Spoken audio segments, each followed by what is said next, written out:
Hello and welcome to another edition of Motor Cars Enthusiasts. Right off the bat on the old show today, you may remember this story from last episode of Motor Cars.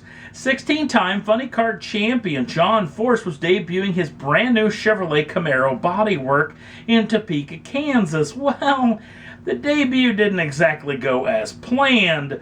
The first qualifying session, the car made it out just a past 60 foot before it shook the tires. He did pedal it and make it the rest of the way down, but qualified well down in the field. They come up for the night session on Friday night. Now these were conditions that we haven't seen in years. 76-degree track temperatures, the low humidity, low air temperature meant maximum horsepower, maximum grip for these machines. In fact, 5 funny cars ran quicker than the national record, the quickest lap ever in NHRA history, including the fellow who actually took the pole, who ran 335 miles an hour. That's the quickest in NHRA history, including top fuel dragsters. In fact, only 2 top fuel dragsters have run quicker than that, and that was back in the old quarter-mile days.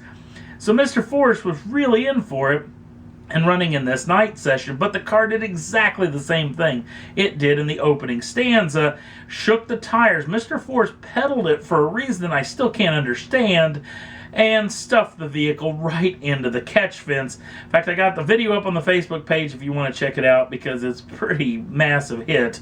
In fact, not only did it ruin the body, it also ruined the chassis as well. Both of them had to be flown back to Indianapolis for repairs to get ready for their re-debut in Epping, New Hampshire in a couple of weeks. In a little bit happier news, the Toyota folks are celebrating quite the milestone in selling 9 million hybrids all around the world, which is a hugely impressive feat, mainly done on their they've done a fantastic job in actually making the Prius a brand name for hybrids. When you think about hybrids, pretty much the first vehicle you think of is the Toyota Prius. And that type of work has really worked all over the world. Here in the United States, only 3.5% of the market are plug-in hybrids, and full EVs.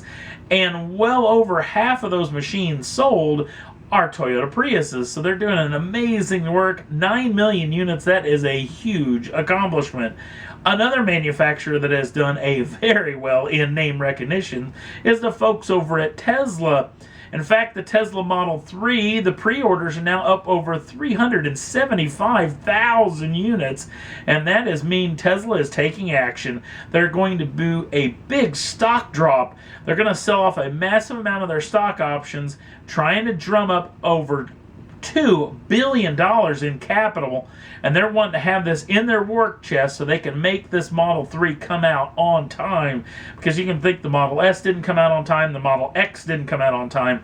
These machines need to go out in late 2017 if they plan on actually selling every one of these vehicles, because there's a good chance, and that happened with the Nissan Leaf. A bunch of pre-orders were sent out, and then only half of those folks actually took delivery, because after the delays, a lot of people backed out. So we'll have to wait and see what happens on this deal. Next up on the list, feast your eyes on the brand new Aston Martin Vanquish Zagato concept. Now, the Zagato folks have done many concepts with many manufacturers over the years. In fact, I can't think of a single one that actually went into production. You out there may remember one. If you do, put it down in the comments section. Would love to know. But I tell you what, the Vanquish didn't need a whole lot to look gorgeous, but I think the Zagato folks had knocked this out of the park. Carbon fiber lip all the way around this machine, new grille work, but the rear end of the car is really where it shines. New roof work, new rear quarter panels, new taillight section, new rear section, all done in carbon fiber. These folks done an amazing job of making a gorgeous car even more gorgeous. Now, no word on whether this vehicle will ever see the light of day in production. I'm assuming if enough people raise up their hands, chances could be pretty good, so hopefully we'll actually get to see that one day. Next up on the list, well, let's talk a little bit about carbon fiber wheels. We've only got a couple of manufacturers that are actually doing it. Koenigsegg folks and the brand new Mustang GT350R has them on their machine as well. The folks over at Carbon Revolutions, and a little Australian company that actually builds some carbon fiber wheels you can buy right now for a lot of high-end machines. Especially I can think of the 911 GT3 RS. You can get them for that machine as well. But they're actually building those wheels for the Ford Motor Company money. In fact, Ford has doubled up on that because now they've made the announcement that you can get carbon fiber or Carbon Revolution wheels on the brand new Ford GT. And this has stirred up their crosstown rivals. The folks over at General Motors are now in talks about putting carbon fiber wheels on some of their machines. The high-end V-Series machines from Cadillac, not to mention the brand new Z28 that's in the works for the Camaro folks, and the long-rumored ZR1 for the Chevrolet Corvette brand. So, would love to see these new carbon fiber wheels. They're talking between 4 to 5 to 6, 7 pounds a piece.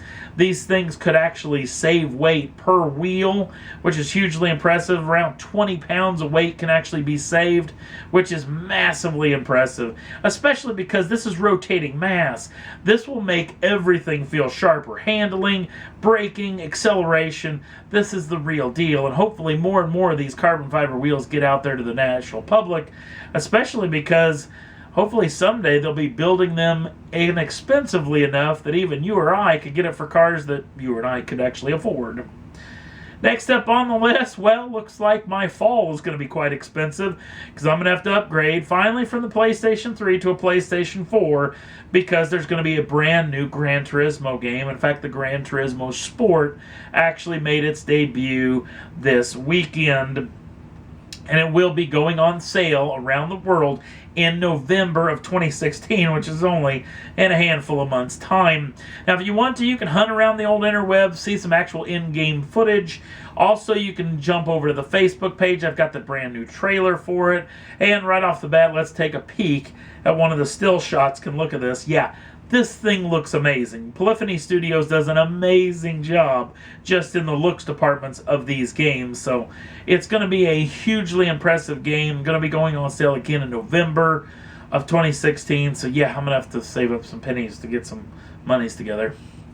Last up on the list, let's talk about this young man, James Hinchcliffe, Canadian-born Indy 500 driver who's racing for the Indianapolis 500 this year. In fact, last year he was racing at the famed Speedway when he actually had a crash coming out of Turn 4. And if it weren't for the quick actions of track officials, not to mention the track safety crew and medical staff, Mr. Hinchcliffe could have died that particular day because a piece of the suspension came through the carbon tub, piercing himself, and he would have bled out if it weren't for the fast actions of the track team.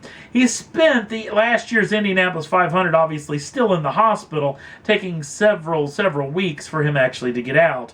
Well, the day of the taping of this particular episode was pole qualifying day. And guess who's at the top of the list? Yes, Mr. James Hinchcliffe took on all comers and beat them all pretty handily. In fact, yesterday was pretty sour about having a pretty soft run, said he had messed up a little bit, and then came out and shocked the world in a 4-lap average of 231 miles an hour.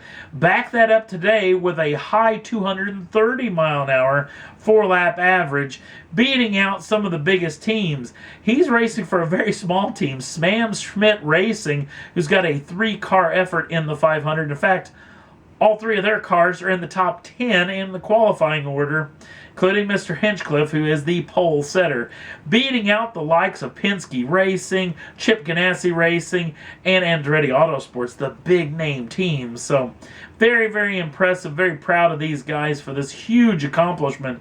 It was big storybook ending. We'll see how they do in the 500 in just a week's time.